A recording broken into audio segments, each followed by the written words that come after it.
things that also have been moving me is many years of understanding or trying to understand where I come from. There is like a very nice, beautiful word that I hear a lot, that is the word ancestors.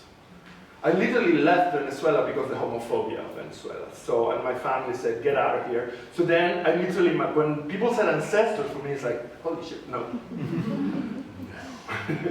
But I've been through years healing and hearing stories about my grandmother and her sister going from the Orinoco River as teenagers in the beginning of the 20th century, going to the big city and seeing the ocean the first time.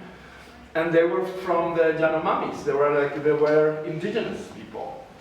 So I grew up in Venezuela, looking up to the United States, and my grandmother was working for Mr. Parker. So practically, even salsa was vulgar in my house, right? Yeah, that was reality. And then, you know, I lived between taste and prejudice. Taste and prejudice. I like maybe the opposite of my prejudice. And then there had been a lot of my work trying to understand that.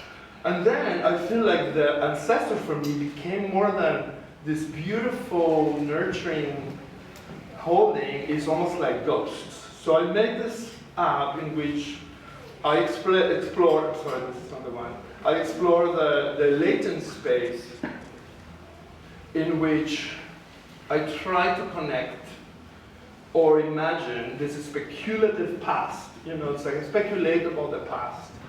And